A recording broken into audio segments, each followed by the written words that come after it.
Raider Nation, it's time. This is the Raiders Squad. Sponsored by Gametime. Everything Las Vegas Raiders every week. Covering all the big hits and game-changing plays from the Death Star in the desert. The way only the Locked On Podcast Network can. Commitment to excellence starts here. The Raiders Squad Show starts now. Hey, what's up, Raider Nation? Welcome back to the Raiders Squad Show. Remember, if you like the content, make sure to hit that like and subscribe button. Also, follow us on our social media channels. You can see in the description below the ways that you can connect with us.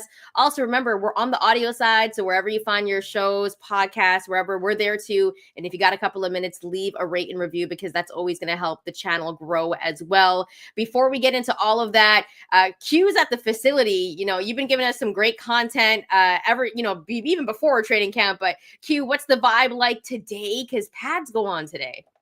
Yeah, it's an exciting time, man. I'm excited to be here, but with pads going on, that's when you start to, as Lincoln says, play some football, right? There's some football activities that are going on. The guys are juiced up. They went through the acclimation period, a lot of energy, a lot of excitement, but it's the real deal. It's the real test once the pads come on, and that happens this morning, so it's going to be a lot of fun.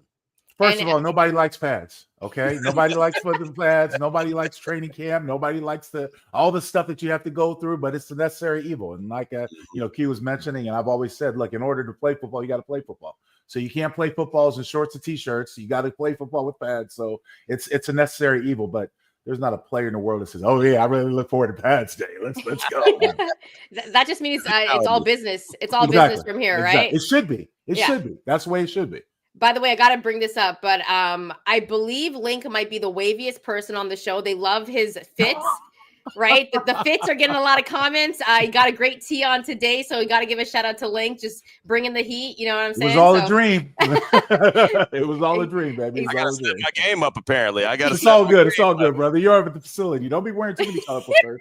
You'll get attacked. Because guys like me will come out of the queue. What the hell are you doing? So anyway, right, facts. Q's always going to keep it professional. So that's exactly right. That's always great. By the way, a couple of things that we're going to get to later in the show as well.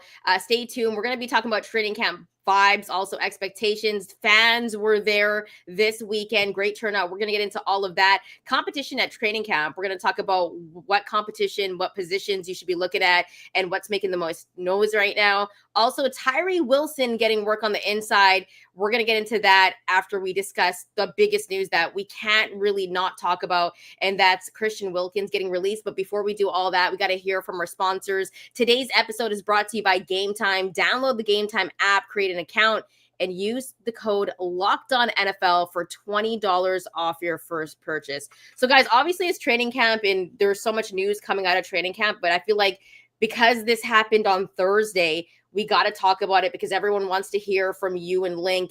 And here's the thing, like when I saw Adam Schefter tweet this out, I was working a game sidelines and I saw this and I was about to go live in like 30 minutes. And I was like, I'm going to stop everything. I got to check if this is a fake account because I saw that Christian Wilkins got released. And, the crazy thing is this might possibly get a little bit messy because it was a 4-year deal worth $110 million. And the Raiders are pretty much voiding, I believe it's north up to $35 million that he is guaranteed. So Christian Wilkins and his team have already filed a grievance. And let's also keep in mind that the NFLPA and the Raiders, like this might be a very sticky situation. Like this is not over just yet. And essentially what the Raiders are saying is they didn't like how Christian Wilkins went about his rehab process, I guess you could say. And here's the thing. He played 5 games last year, right? In his 1 year. So 1 year off that deal already done, played 5 games. And then all throughout, since then, he was like in a boot. There was talk. He was out of the boot. He's in the boot. And I believe the Raiders wanted to let him have another surgery and he wasn't with it. So that could have possibly been the reason. Q will go with you first. Your thoughts on everything that's just unraveled with this whole Christian Wilkins situation.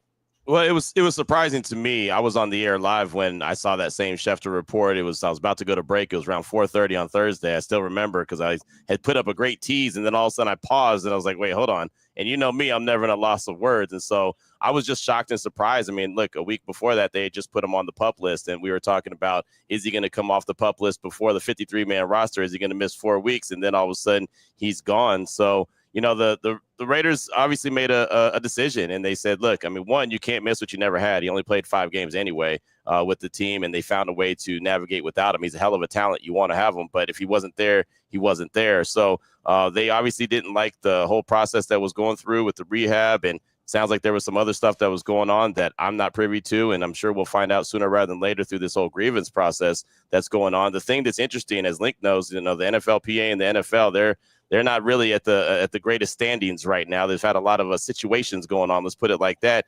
And Christian Wilkins was the player representative for the Raiders. So that's going to be an interesting element to this whole thing to see how strong this NFLPA is now and what they do moving forward. But what they told us back at the scouting combine in Indianapolis was, if you love football, there's a place for you here. If you don't love football, that's fine, but you won't do it here. And it sounds like that they made that ultimate decision that he didn't love football. He didn't love the process of getting back as quickly as they need him to. And so they moved on from him.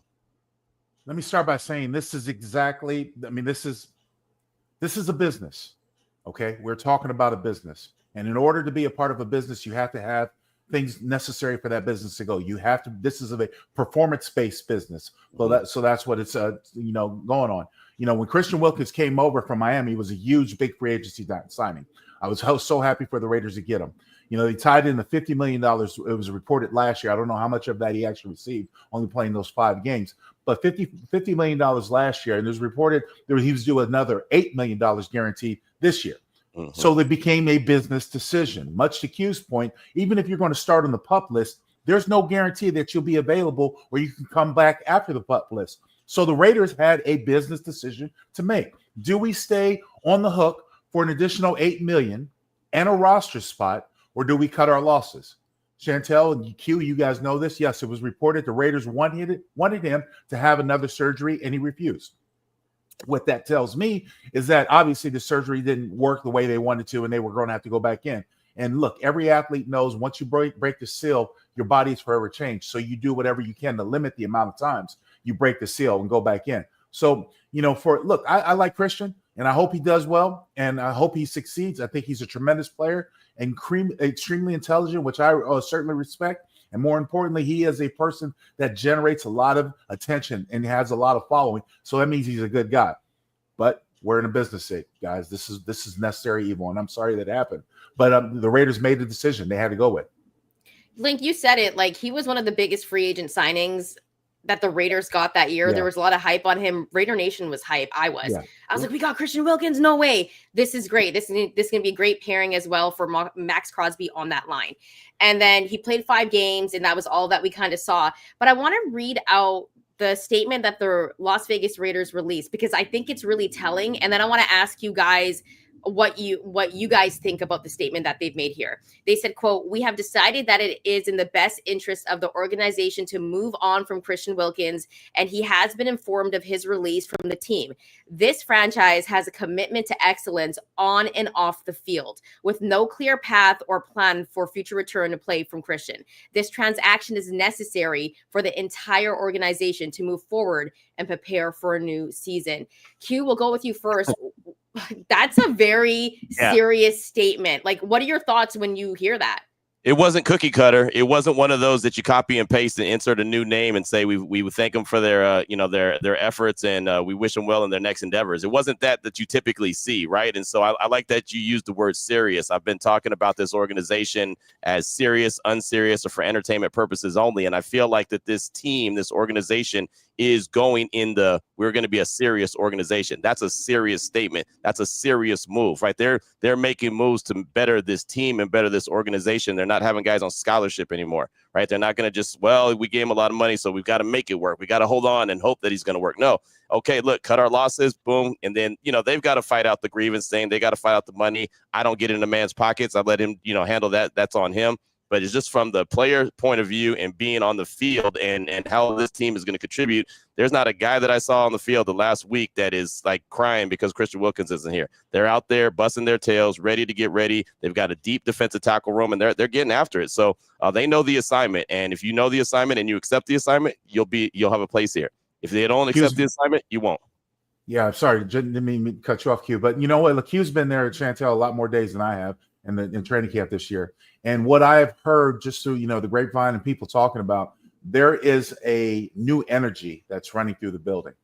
One of the things that Pete Carroll and the staff have brought, new ideology, new philosophy on how to run a team, which might not have been present for quite some time. We don't know. We have to wait to see how it turns out. But for where we are right now, you see this team being ran like a professional organization should.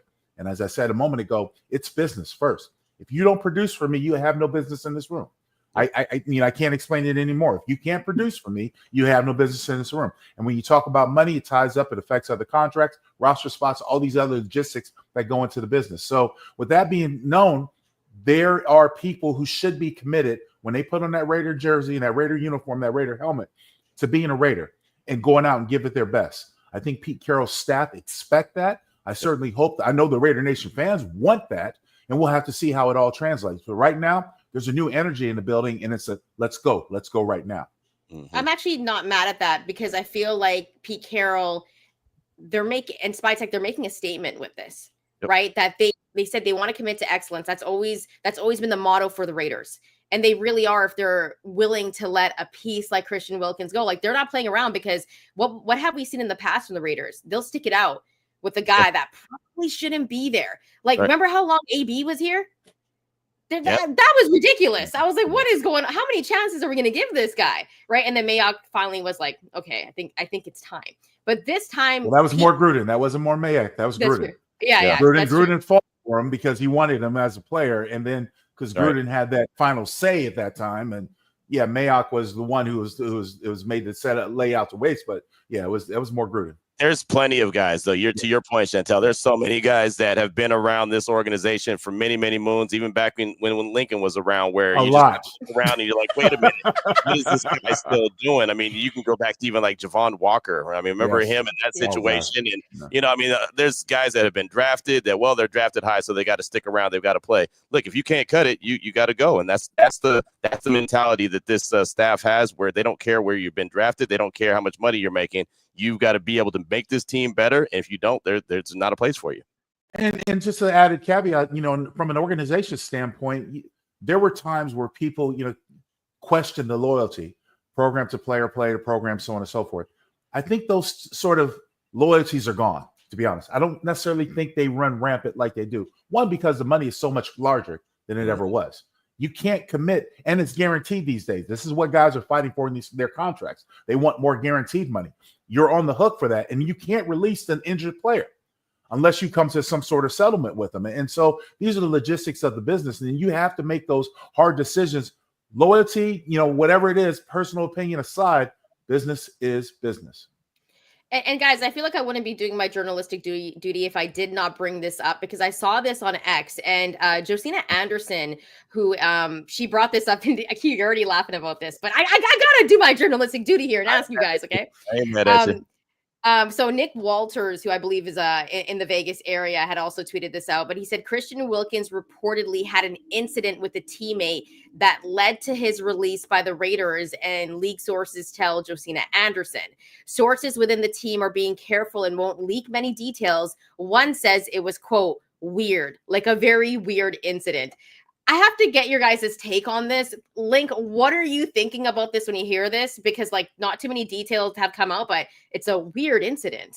With the details being limited, it's really hard to speculate. You're always going to have some sort of, interaction or and it might even be negative in a locker room. Doesn't matter who you are, where you are. There are a lot of times, I've been around a lot of times, to be honest, there are guys who think that their stuff didn't stink. So they were walking and strutting like a turkey on before Thanksgiving. But the truth of the matter is that, this is a locker room and it's supposed to be a cohesive environment. Doesn't always translate that way. Some guys, I didn't get along with every guy I played with. I definitely wouldn't have dinner with them. I'd go to war with them, but there were some guys I wouldn't have dinner with. So I know that it could be it. And attitudes can definitely be high when it's hot. You're in training camp and a lot of things. There's a lot of added bodies there. So I don't know who he got into this supposed altercation with, but it's hard to speculate. What about you, Q? Your thoughts on that? Yeah, it really is, and I think I just cut out. Sorry, but it really is. It's one of those situations where he's a prankster. He's always been a prankster, and so I can imagine that he probably was doing some pranks in the locker room, and maybe it rubbed some people the wrong way. I don't want to speculate on what it was, but he's kind of one of those guys that's just kind of a funny dude and tries to keep it light and play around with people. But I don't know to what extent he went. But yeah, I saw that reported by Josina and thought that was pretty interesting as well. I'm sure we'll find out the details sooner rather than later. Yeah, because this is definitely not over yet, especially with everything with the NFLPA and the Raiders. It's going to get pretty messy, I feel like, and this is not the end of it. We're going to continue to hear about it, and then we're going to find out where the money goes, because I think that's probably the most important thing. That's what Raider Nation wants to know. I knew we would have spent this first block talking about Christian Wilkins. So in the next segment, we're going to talk about some guys that are probably going to have to step up. Who will take Christian Wilkins' spot? What we're seeing in training camp so far. That's coming up in the next segment. Keep it locked here. Raider Nation on the Raiders Squad Show. You're listening to or watching the Locked On Network.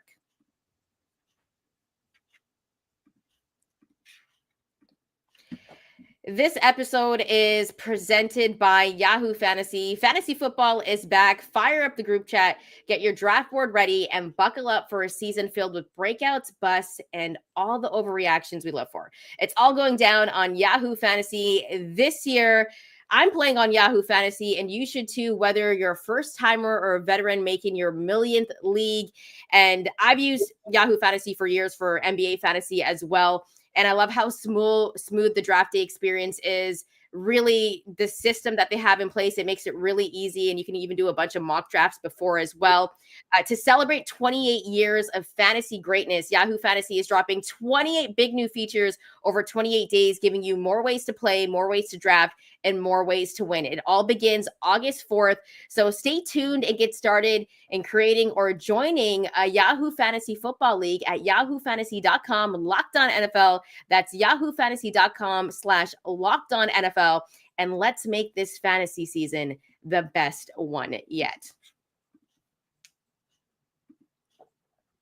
Welcome back, Raider Nation. So we just talked about Christian Wilkins. And I think the biggest question now is, and we were talking about this when he officially got put on the PUP list, but one guy that's been getting work on the inside now is Tyree Wilson, right? This is a guy that you guys talked about that has to step up, but he's getting some work on the inside where Christian Wilkins on that line is supposed to be. We know Tyree Wilson is an edge guy, though. Q, your thoughts on Tyree getting work on the inside right now and some other guys that could possibly be stepping up to take in place of Christian? Well, I like, first of all, that he's very willing to do it, right? As he told us yesterday after practice, that it's a very selfless position where you're not just attacking the quarterback for your own satisfaction and stats and trying to get sacks, but you're assisting the guys on the outside. You're assisting Max. You're assisting, Malcolm Kuntz, guys like that. So you're a key cog. And so he's willing and able to do whatever he can to help out. And so he said that he's taken that challenge. He's got a lot of pride in it, and he's continuing to learn. And we know that, as we've said so many times, this is a big year for him. He knows that as well. But the fact that he's willing to do whatever this team and organization wants him to do out there on the field, I think that says a lot about the young man. So we're going to continue to see how it goes today with being the first day of pads. I think we'll start to learn a lot because now the physicality starts to kick in where the physicality wasn't there the last week where the acclimation period. So this will be interesting to see how he kind of turns into that guy and how he's able to play that defensive tackle position, because he's not really as heavy as your traditional defensive tackle. So I don't think you're going to see him in there a lot, but I think you'll see a heavy rotation, or a healthy rotation, I should say, maybe the NASCAR package that Lincoln talks about quite a bit. This league is ever evolving, and never would I have thought there was a position when you go to look at the draft, edge rusher. What the hell's an edge rusher? Okay, you either play football as a defensive tackle, a defensive end, or an outside linebacker. I never heard edge rusher. Now you're getting guys who are getting premium checks known as edge rushers. I need a guy who can play as many downs as possible. because I don't want to make it obvious to the offense that when we see Tyree Wilson come in, oh, they must be thinking it's a pass down and we can run the ball, vice versa. I commend Tyree Wilson for doing this because I sense that he wants to get on the football field. I sense he recognizes the talent that's around him, and he's willing to do whatever he can to contribute. Now, he might not be an ideal defensive tackle, but hey, by today's standards, what is? True. You know, when I look and see Chris Jones and some of these other taller guys, those guys would have never been defensive tackles because of their length and their size. They would usually be defensive ends or outside linebackers, but times have changed. Now you see the production that you can get from some of those taller guys inside. Yes, might be a little bit harder, but there aren't teams that commit to the run quite as much as a lot of teams did back in my day. So I can see sort of making that sort of, you know, the transformation. And more importantly for Tyree, getting on the field as many times as possible because this is a big deal. This is a contract year for you. It should be. You know, you go out there and show that you can play. You show that you're versatile. More importantly, you show that you're respectful to your coaches and your team for wanting to contribute in any way to be effective on the football field. And Patrick Graham, he's as a defensive coordinator, he likes to get as creative as possible. So if you can get him out there on the field and he can be out there consistently, then all of a sudden you've got something. You know, you're cooking with grease, I like to say. There's a lot of guys on this team that may end up playing roles that we didn't necessarily expect when we first saw them on the roster. But right now it looks like that they have the capability of getting creative defensively. To me, that's something that's pretty intriguing. As Lincoln's pointed out many times, very young, especially in the back end, the secondary. How does Patrick Graham scheme this defense up? I think there's a lot of nice little wrinkles that he can add to it.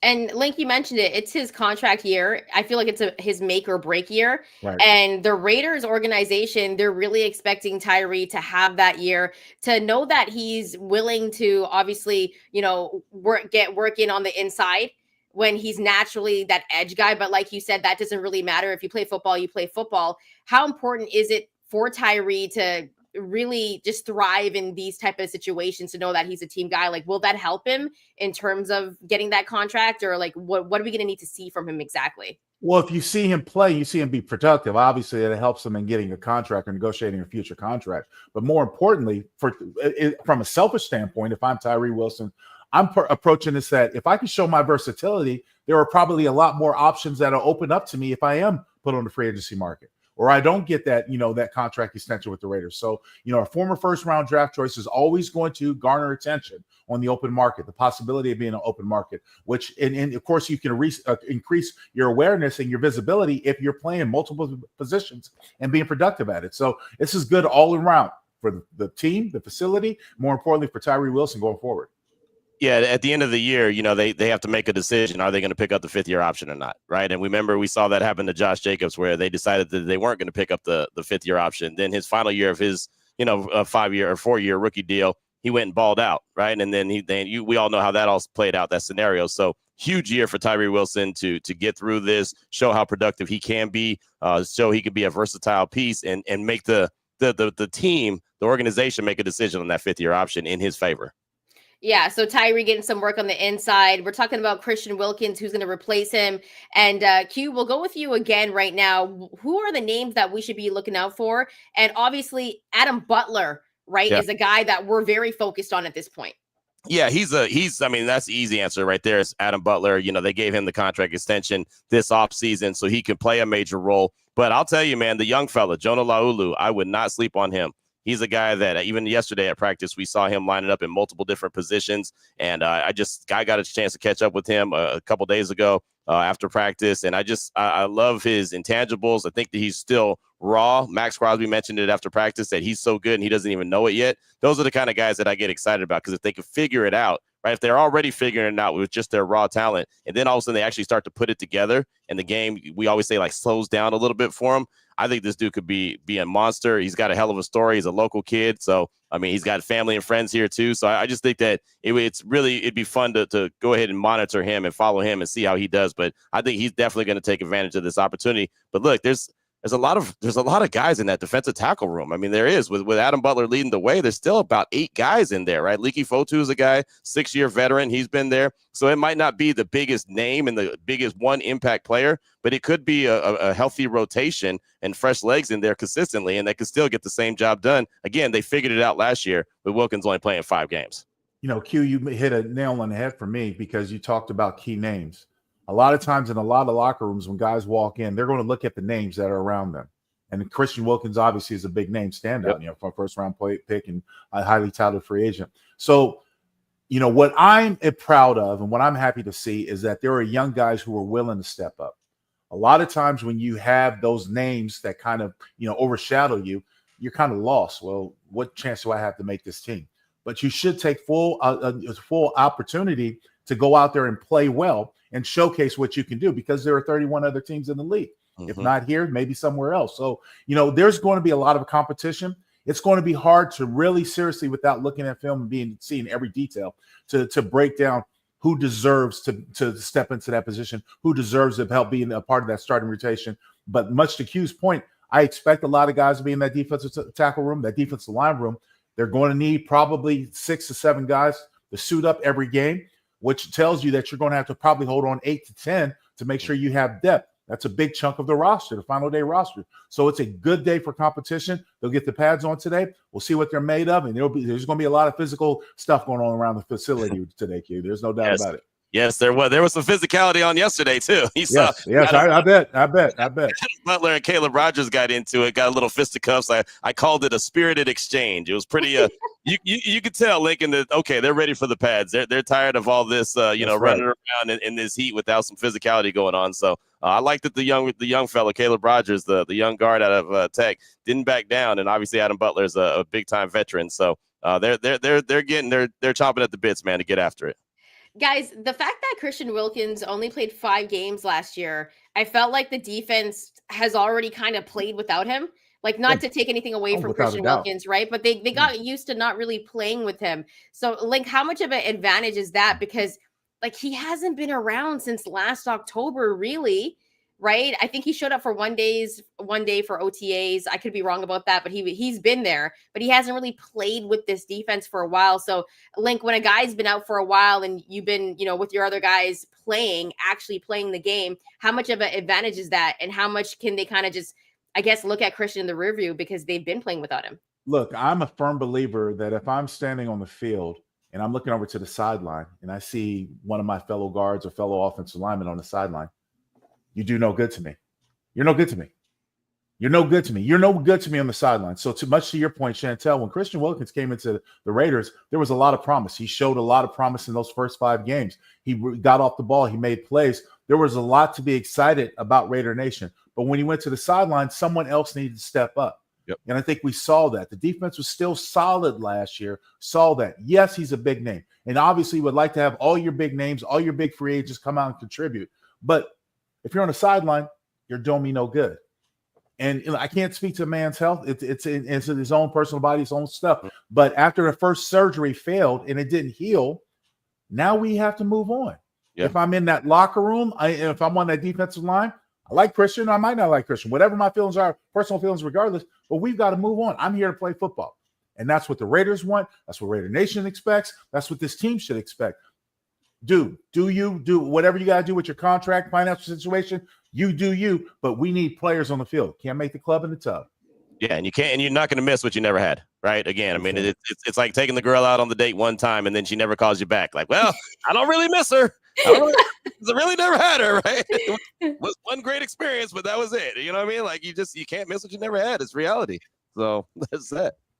Hey, man. All right, I'm going to throw a couple of names at you guys because obviously, Licky Fotu was mentioned, Jonah was mentioned. But what do you guys think about Tonka Hemingway, JJ, and then you got a guy like Tank Booker as well when you think about competition at training camp? And obviously, like JJ and, Hemingway, they're young. Right. So they've got a lot to prove. What do you think we need to see from them? Because you guys are talking about how there is depth at this position and they do have guys, and that's obviously important throughout the season. Guys get injured, but who is going to stand out from that group?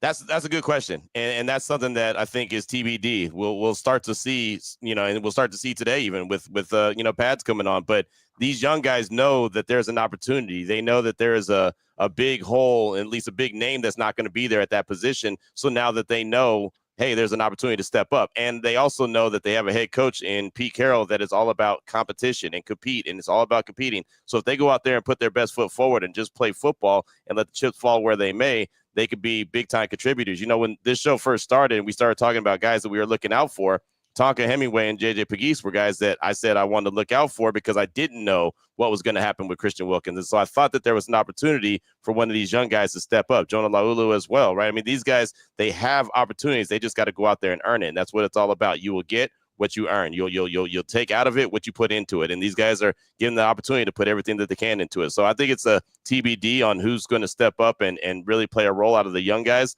but know that they have an opportunity to play that role. For me, for Tonka and JJ, I think they're developmental guys. I think they're guys that are probably going to be in the practice squad a good portion of this season, mainly because you have a lot of depth in that defensive tackle room, experience depth. Now, right. Of course, everything could change once we see football being played. But right now, from what I've seen, they're developmental. These guys are a project that can certainly blossom into beautiful flowers in the future. But for the most part, right now, where they're at compared to some of the other guys, they're on the back burner. And remember, there's only one ball. So right. there's only so many plays you're going to be able to get. So you've got to get ready and ramped up for the season. We don't know how preseason is going to go as far as possible projected starters playing, but there's going to be times they're going to get in and showcase their stuff against other guys. But until we get the pads on, until we see, it's much like you said, to be determined. Yeah, pads get on today, and coming up in the next segment, we're going to be talking about the positional battles you should be checking for at training camp, which ones are going to be tough. That's next after we hear from our sponsors. We've all been there, logging on early and waiting forever for concert tickets to go on sale, only to lose your spot for a show you've been dying to see. Live music should be about making memories, not dealing with the stress of ticket shopping. That's where Gametime comes in. Gametime makes getting concert tickets faster and easier than ever. The prices actually drop as it gets closer to showtime, and you can save up to 60% off with their killer last-minute deals.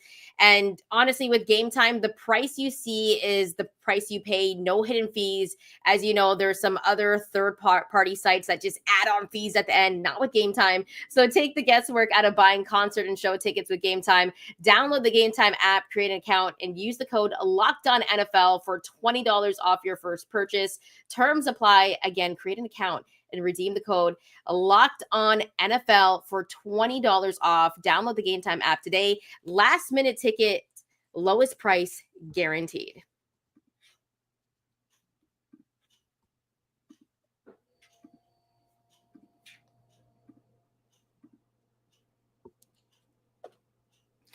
All right, welcome back, Raider Nation. As you know, Q's at the facility. He's going to be giving us all the content, and the pads go on today, Link. You know how that feels when you're at training camp and the pads go on. So first, I want to ask Link about that, because you look hype right now. Like, when the pads go on, like, what's the intensity like at training camp?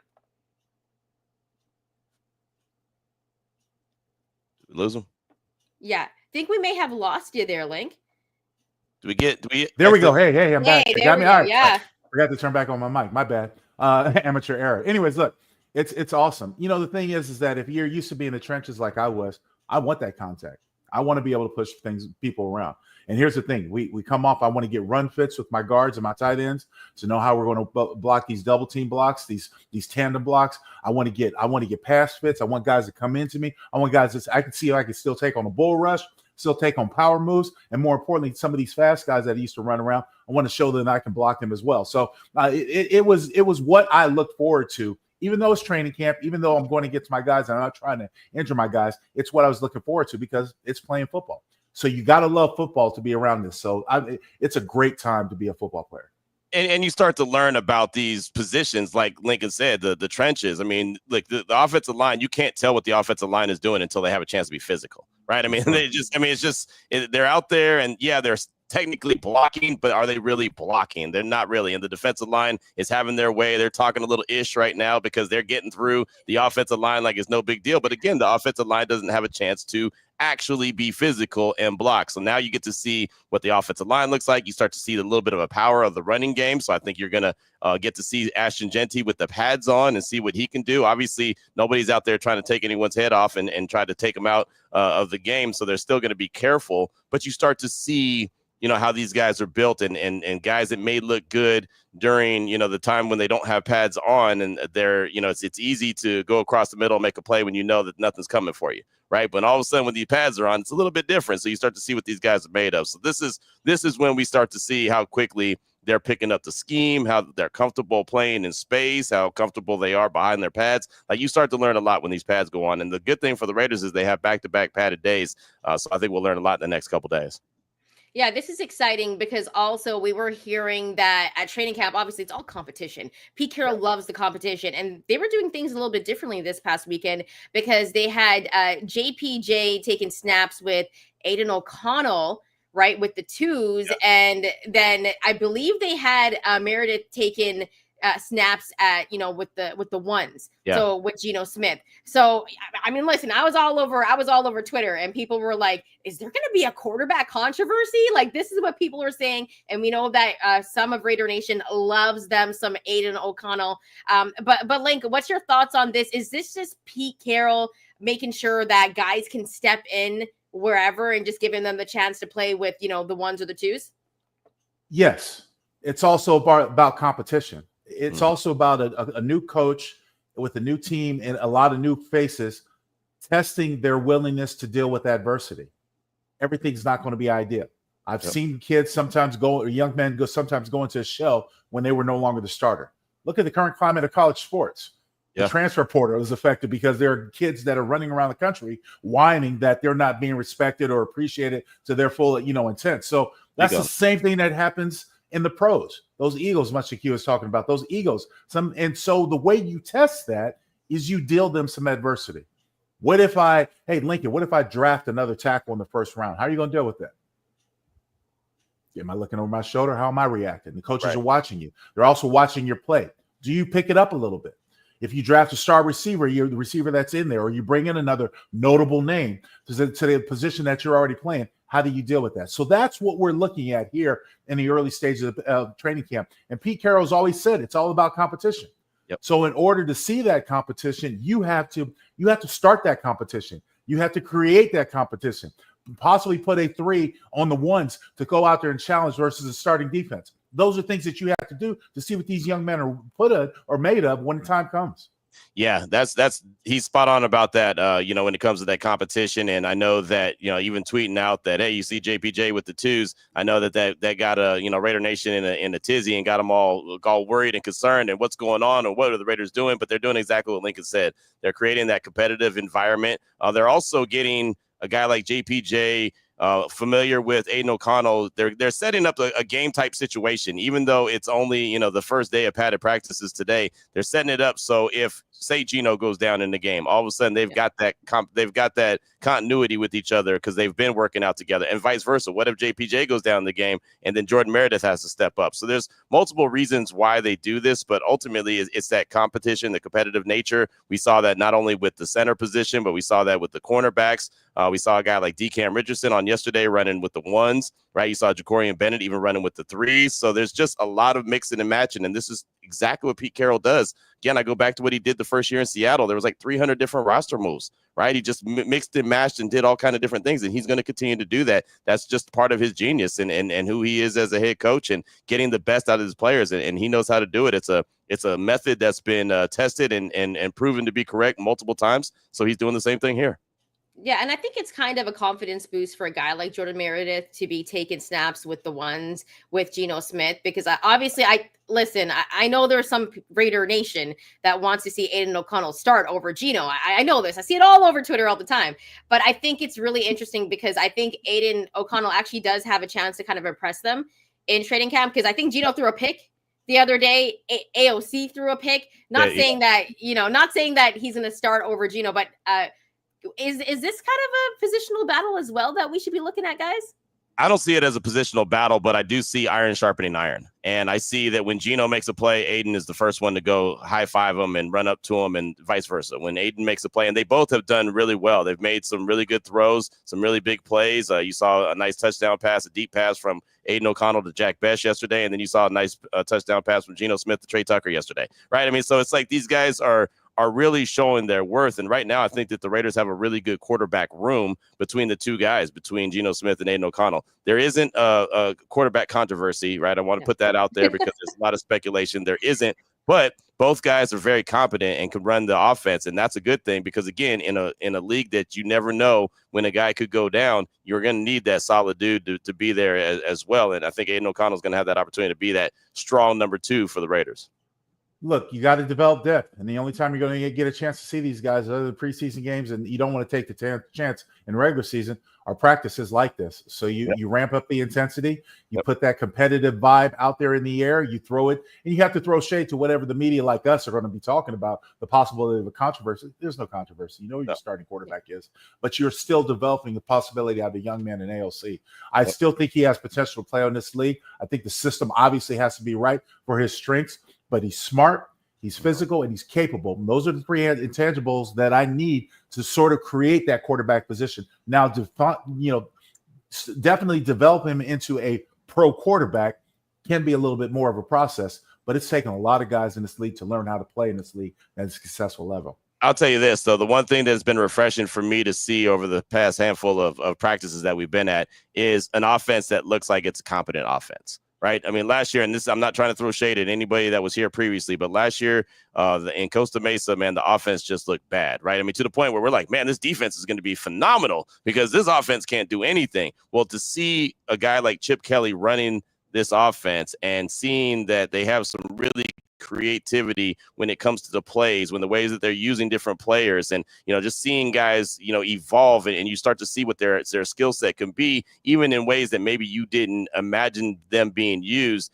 is just kind of refreshing to see that, okay, this looks like a modern day offense. This is going to be fun to watch if everything comes together.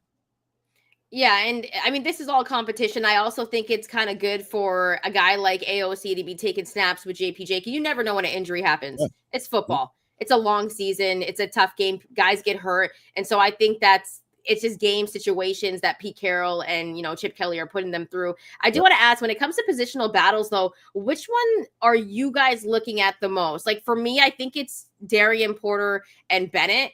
I really think that's the one I'm focusing on. But Link, are there any positional battles that you're focused on during training camp that you've got your eyes on? Well, I mean, it goes without saying, obviously, the offensive line development in the trenches. I think that's the most important key part to any offensive or defensive success. But I'm actually looking forward to seeing the battle at wide receiver, because right now, other than Jacoby Myers and his sort of chemistry that's been developed with Geno Smith, there haven't been a lot of receivers that have gotten a lot of separation. And that's a level of concernment, because you're going to need that. You're going to need to rely on that. Look, what you have in potential with Brock Bowers and stuff like that, guys that have been established. But some of these young guys have to step up, learn how to run routes in the league when it comes time to crunch time. Because if this defense is going to be as stifling as I expect it to be, then there are going to be a lot of offenses that are going to test them short. Until the breakup to open up the possibility of a deep pass. And, Q was talking about the long pass that Trey Tucker called yesterday. And, of course, that always gets fans excited because everyone likes the long ball. Yep. But it's those short things, and that's where the separation comes impactful. That's why the receivers have to get that separation in that short window quickly. The cool thing about that, Lincoln, to your point, is as I'm watching the wide receivers as well, especially Jack Besh and Dante Thornton being the rookies, like Jacoby Myers just continues to make catches. It's so funny. Everyone talks about him, even myself. Oh, he's a really good number two. But I'll tell you what, every time we look up, he's making that number one catch. That I always want to put that out there. Like, every time we look up, he's making that number one catch. But when it comes to the youngsters, Besh ran a hell of a route yesterday that he just ran this route so phenomenal that it confused the defense, and he was wide open. Boom, touchdown. That was from Aiden O'Connell's fantastic. But Dante Thornton, I've seen him evolve from Thursday's practice to Friday's practice to Sunday's practice. Thursday's practice, he made a rookie mistake or a college guy's mistake where they're in a scheme where they know if the ball's coming to him or not, where he wasn't really running full speed. Then all of a sudden he looked up, realized the ball was coming to him, and had to try to get on his horse. And Lincoln, at that point, it's too late. He made that mistake on Thursday. Then on Friday, he didn't really come back to a ball, and they gave Isaiah Palomau an opportunity to intercept it, which he did. And then on Sunday, you saw him come back to the ball, run the perfect route, boom, get hit right there on where the sideline, be able to step out, pick up 12 yards. But you could see him evolving into an NFL wide receiver. And that's the kind of stuff that I like to watch in training camp and see, okay, this is what it looked like week 1. This is what it looked like practice number 2, practice number 3. And now you're starting to see it come together. So if these guys start to really learn how to be an NFL wide receivers, then I think the Raiders have something. They just got to continue to evolve. And now they're going to add the element of pads being on today, and it's going to be a little bit more physical. So now how do they get off the line of scrimmage? Do they get, do they get off the line of scrimmage? Are they able to, beat the press? And so that's going to be the next step in this maturation. But I was happy to see Dante Thornton after just a couple short practices really you can see him start to evolve into a wide receiver. What do you guys feel about Trey Tucker? Because I feel like he's also one of the guys to kind of watch in camp, not only when it comes to competition, but because I feel like he has to take the next step in, because we're always asking, like, what is Trey Tucker going to be? We know he's a speedster, but we obviously want to see him elevate. Lincoln, is he one of the wide receivers that you've got your eyes on? Without a doubt, because I think it's a contract year for Trey as well. I think he has to show his value. Look, since he's come into the league, he's been overshadowed by other names. Devontae Adams, Jacoby Myers, Brock Bowers now. I mean, he's been overshadowed by other names. Really hasn't found a place. Most people thought, like myself, when I first saw him, he's going to be a primarily special teamers, and he could provide that spark that has been, gone from the special teams for quite some time. But it never really transformed because he was forced into that necessity to play wide receiver. Short numbers. They had to have him out there in the football field. So he's been a little bit in limbo through his professional career. Now is a great opportunity to define himself. And more importantly, like we talked about last week, which I think is a reference, there have been many times where I saw Trey Tucker on the football field during games, wasn't really running because he knew the ball wasn't coming his way. That has to change because you have to give the impression that you are going to be the go-to guy. And by seeing that little standout pass this past weekend in practice, that was a good sign. Good sign for the Raider Nation. Had to be a good sign for Trey Tucker because finally I'm running my ass off downfield, a go route, and someone throws me the football and I make a big-time catch. Everyone likes a long ball.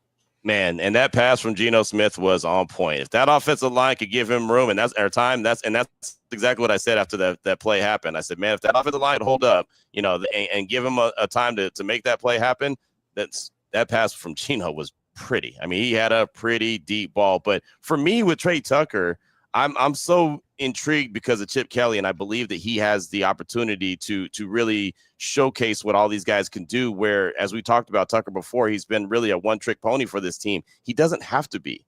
Right, he can be used in the short passing game. He could be a guy that they hit a wide receiver screen to, as long as they've got willing and able blockers in front of them, and they do. And so I've always been so confused on why they don't just hit him with some quick hitters and let him go. That speed is something you can't teach. And so if you get behind a couple of the big fellas blocking for you, all of a sudden you look up, he's 15, 18 yards down the field. He's got to be able to do more than just take off and run a go route, right? He's got to be able to do more than that, and I think he can, but the creativity has not been there since he's been in the league now with his third head coach and his third offensive coordinator, maybe fourth or fifth offensive coordinator for all I know at this stage of the game.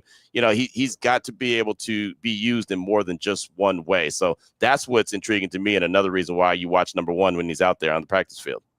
Yeah, and I think it's kind of interesting. I think Chip Kelly is going to be very creative because we know that Tucker's a speedster. Thornton Jr. is a speedster as well. Yep. So this is going to make the offense even more dynamic. You still got Brock Bowers. You got Genty in the pass game. It all comes down to the O-line, though. I know Lincoln like that. Yes. Thank you. Yes. Yeah, it all comes down to the O-line. So I'm very interested in seeing like DJ Glaze this season because I think he's going to be balling out and serving up some pancakes, and that's what we want to see.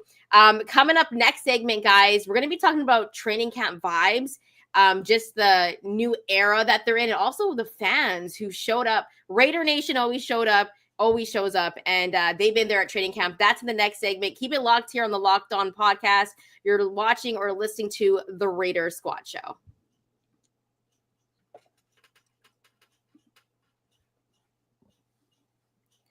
Welcome back, Raider Nation. And Raider Nation, you have showed out for training camp.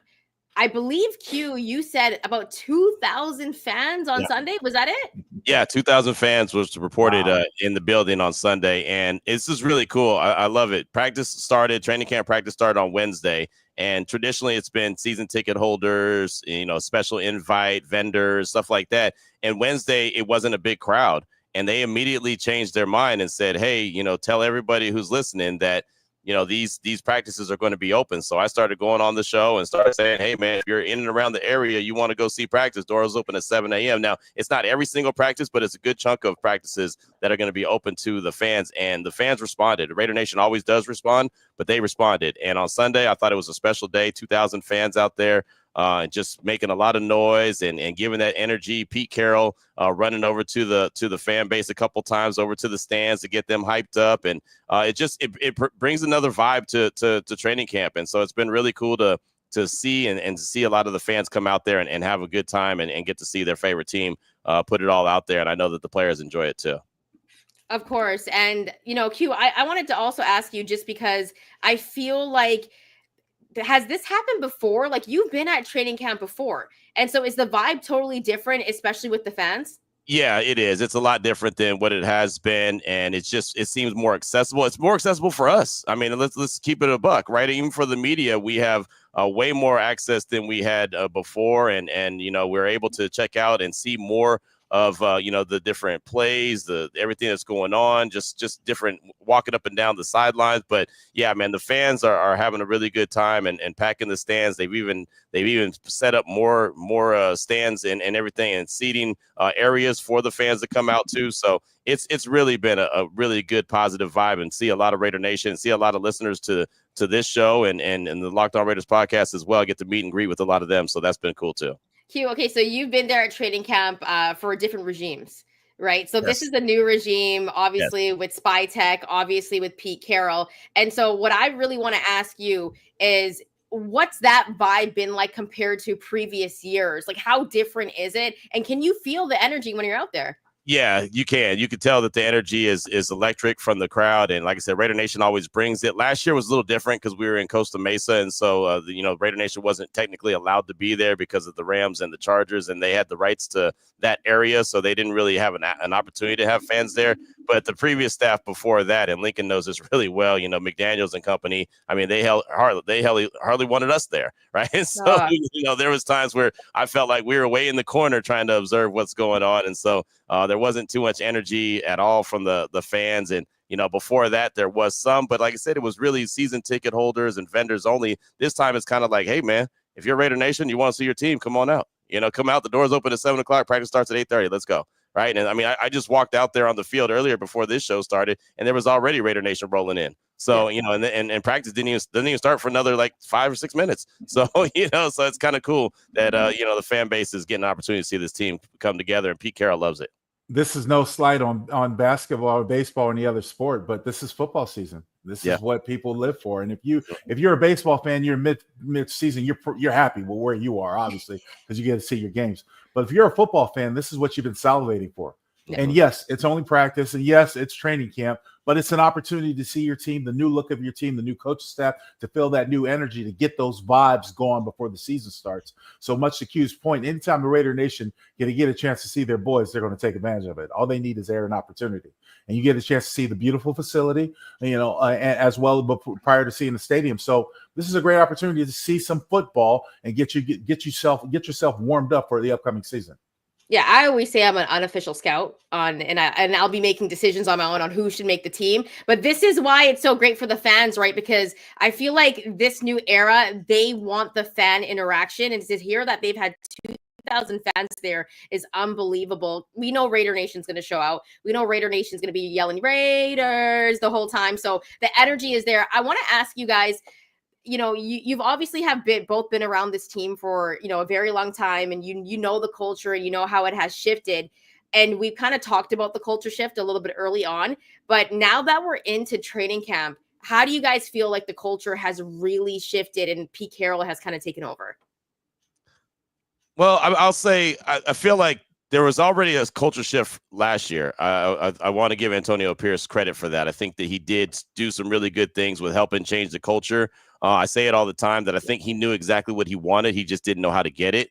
where Pete Carroll knows what he wants and he knows how to get it because he's been there, done that. So he's very familiar with what it takes to get it done. These guys expect to win, right? Pete Carroll said he came out on the Tuesday when he opened up training camp. We expect to win a whole lot of games, right? I've been winning 10 games for 20 years in a season. I plan on winning a lot of games, and that resonates with the players. So when we talk to the players afterwards, they're like, yeah, right. Our coach put it out there. We're going to go back them up now. And so it's just, the expectations is winning. The expectation should always be winning, but when you're stuck in a rut and you're not winning, and for some reason something happens, and okay, you think that you have a real positive vibe this year, and this is what's going to happen, and then something stops you from achieving that, it gets frustrated. You get down. I mean, the fan base knows, they get down, they get frustrated. But when you have a organization led by a guy who believes everything that he's coaching up is going to turn into success, I feel like it's easier for these players to go out there and put it on the line. And when Pete Carroll doesn't show up to work and never has a bad day, as the players always say, we can't have a bad day if this guy's not having a bad day either.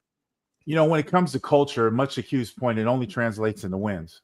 And over the last couple of years, we've gone from John Gruden to Josh McDaniel to AP to now Pete Carroll. Every coach has come in talking about how they want to make changes, they want to make it better, but it has to translate into wins. And if it doesn't translate into wins, then we'll probably go through another culture change. I don't want to speak too far, but I mean, that's sort of the thinking. As a player, all I want to do is win. And as a player, all I want to do is contribute to my team's win. Yes, I want to take care of my family. Yes, I would like to make lots of money. Yes, those intangibles. But why I'm here to play football. So, Coach, I need you to create that way to do that. And what Pete Carroll has undoubtedly done in so many forms of it is brought a new energy to this team. Yeah. A new energy that is carried over from this team. So everyone that I've seen and that I've talked to has bought in to the idea of what Pete Carroll's trying to project. Now let's translate it into wins. Yep. Yeah. And, Pete Carroll, he does bring the experience, but Q, I love what you said that, AP kind of really started that culture change. Like we saw it shift immediately, right? I think Raider Nation wanted AP. Let's just say that. I think AP kind of got put in a situation where he was going to lose either way. They gave him 2 backup quarterbacks to be his starter, right? And I know no one's going to say this, and some people are going to get pissed off when I say this, but I'm going to say it.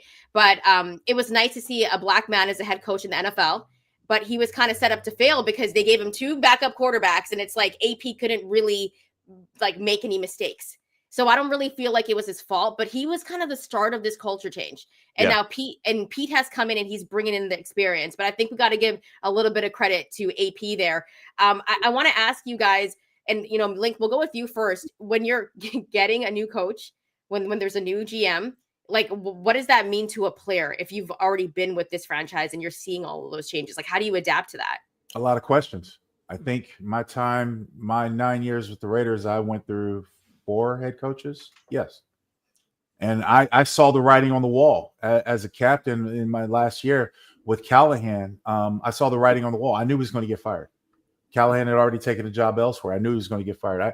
Joe Bugle, may he rest in heaven, offensive line coach before Gruden got there. I knew he wasn't going to. He lost the team. Yeah. I knew he wasn't going to maintain the job. So as a player, you're left in a little quandary as to what's next. I will say this and backtrack about AP. I like AP. I've known him for quite a long time. And Antonio Pierce, what I respected he brought back, he made it cool to be a Raider. Yeah. He restored that. Yep. When a lot of people were down on it, he made it cool. The Raider Nation embraced him. The team, I think, embraced him. And right to your point, Chantel, and Q hit the nail on the head. He just didn't know how to get that next level. He had a plan in mind, and because it backfired, AP's plan, as I understood it, and I talked with him, last year, was the fact that we're going to be on defense as special teams. We're going to turn over the field. We're going to play, and we're going to give our offense a short field to work with to be able to generate points. That was his plan. Yes, maybe making Gardner Minshew the starting quarterback wasn't the right option. At the time, I didn't really like it, but I understood why he did it because Gardner was more mobile than AOC. With that offensive line, you need somebody who can move around the pocket. Okay, it didn't work out. Right. We're going to rely on the run game. It didn't work out. Those weren't AP's fault. Those weren't Antonio Pierce's fault. Those are the players. That was a scheme. That was a system. All the things around them. This team was still trying to find itself. With that being said, pushing forward, much to your point, Chantel, when you have a new coach come into the locker room, everybody wants to talk about buy into my program, see the way I think I'm going to do it. I'm going to lead you. If it translates into wins, that will continue. I'll continue to follow you. The moment it doesn't, the moment you say something that's, counterproductive, like Bill Callahan said after one game, we got to be the dumbest team in the league. Yep. And I watched my all-star corner walk by my locker and say, what'd he say? And he checked out at that point. Yep. He checked out at that point. The rest of the team checked out at that point because they no longer believed in the coach. And if you don't believe in the coach, I'm not going to put my best foot forward when I go out there and play. Yep. I'm going to think about myself, my self-sacrifice and self-value, self-worth, and possibly get on the phone like, man, you got to get me the hell out of here. Yeah. I don't care where I want to go. I still get mad at that comment. That comment still drives me crazy. I remember exactly when he said that, and I remember Charles Woodson's response when he said that. So just leave it at that. And that's the thing. That's the thing. Right. So to your point, your question, Shannon, so how does it affect a player? We just want to win. Yep. If you can create the positive environment to where we can go out there and I can run fast, I can hit hard, I can jump high, I can do all the things that are regarded that necessary for me, and it translates into wins. Oh, I'm all in. Sign me up. I'll take that a double. Make that 2 to go. Here we go. So, but it has to get there. We haven't gotten to that point just yet. Yeah, and you make some great points, Link. And you know what? We're gonna see how this all develops. We won't really know anything until preseason starts, until the season starts, and then we're gonna see how this season goes, and then we can evaluate it. But I think everyone is excited about the Pete Carroll era, excited about the Chip Kelly era, and Patrick Graham is still there from the old regime, but we know what he brings. So there's a lot of excitement around this team, and Q is gonna be bringing up all the details throughout the week. He's going to let us know how the first day of pads was on our next episode. Guys, I'll just ask you right here. I believe Thursday. We've been kind of shifting a little bit. Okay. Yeah. Let's do it. All right. Thursday, 7:30. We'll be rocking with you here. Make sure to hit that like and subscribe button. Also follow us on our social media channels. Remember, you can also find us on the audio side as well. We'll be back at 7